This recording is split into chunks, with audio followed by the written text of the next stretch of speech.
Okay, so I'm Irish, but it doesn't mean that I have a green thumb. I have Justin Rohner here making one of his regular appearances. That's right. From Agriscaping Technologies. And I'll tell you, Justin, when I found out what we were talking about, I was a little surprised because you're talking about growing fruits and veggies in spite of the fact that it's an Arizona summer. Yep, it's totally doable. Totally doable. All right, prove it to me. All right, so we'll go through just a couple of them. I've got 5 here that are really good ones in full sun environments and a few others over here that can take other spaces within your garden. But the first one is this pineapple guava. The pineapple guava is a wonderful, elegant plant that you can add to your garden. You can see some of the pictures of what the flowers end up looking like. I wish it was blooming right now, but it's not. As it gets hotter, it actually starts going to dusty blue, and you got this cool dusty blue evergreen kind of texture that can grow in your yard. A nice hedging and hedgeable plant that you can put in your garden. Sounds great, but you can eat it too? You can eat it. My favorite part about it is actually those petals. Those petals taste like cotton candy. They're that good, and if you just eat the petals, the fruit will still form and have a nice guava that will be ready in about October, November.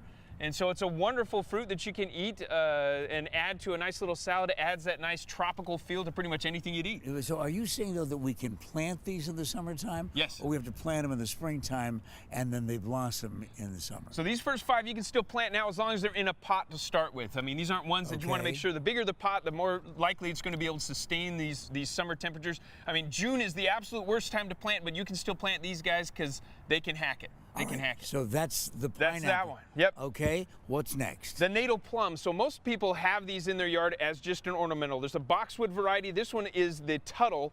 This Tuttle variety, actually, when you got a good pollinator, you see the nice 5-petaled flower, beautiful white flower that it's got, and then we've got the fruit that actually forms on it. Now this one is unripe at this point, and so if you do see a fruit on it like that, you don't want to pick it when it looks nice and red. These are more like a fig, and so these ones we have on the cutting board right there, that is ripe.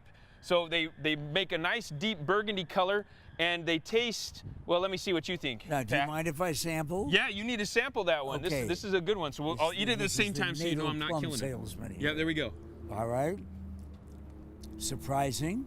Yeah, what do you think? And it doesn't taste like a plum. It tastes like something totally different. And I don't know what it is, but it's tasty. It's really tasty. good, yeah. So we like looking at it. It's almost like a candied cranberry without any added sweeteners or anything like that. It's got a nice tangy kind of taste to it. Is that about right? If a man comes up to you on the street, by the way, and says, here, take this and eat it, it's a natal plum, please, no. Make sure that it's Justin Rohner at his place. Yeah, because you got to make sure it's ripe in order to make it have that wonderful flavor. I mean, it's a great little add to a salad if you're going to throw it in a salad. Wonderful thing. They call it num num in Africa.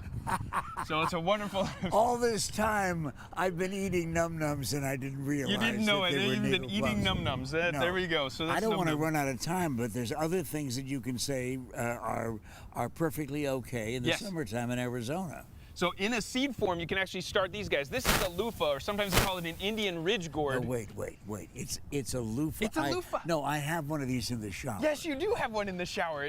And so if I peeled this off, you could actually see that funny thing inside. So does that look familiar? Look at this. Look at that. So this is the origin of the loofah? The loofah, it actually starts, you can grow your own loofah. Grow your own sponges, you can take them right in your shower as well. And when they're green... Only on the Daily Mix. There we go, When they're green, you can eat them. So when they're small and green, they end up about this big, that's when you want to eat them, and it's wonderful, like a zucchini kind of flavor. And the Indian culture, they eat a lot of these guys. So there you go. Dear, what are we having for dinner this evening? I'm really starving. Loofah. And I don't know whether that's really going to be good for marriage. Well, it may not be. So you say an Indian ridge gourd, honey. It's more elegant that way. It's an Indian ridge gourd. There we go. New name for it. Do we have to protect these things in the summertime? Do we have to do something special that we wouldn't do the rest of the year? As long as those guys got water, and a trellis, they will actually crank.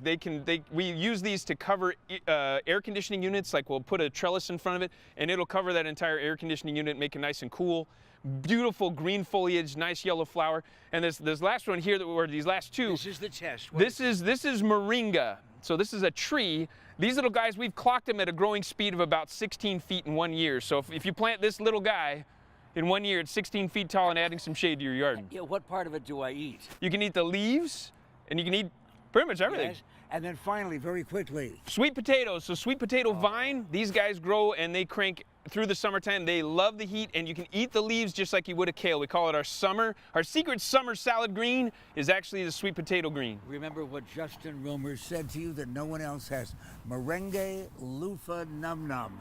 And you heard it for the first time on the Arizona Daily Mix. Good stuff. Thanks, Pat.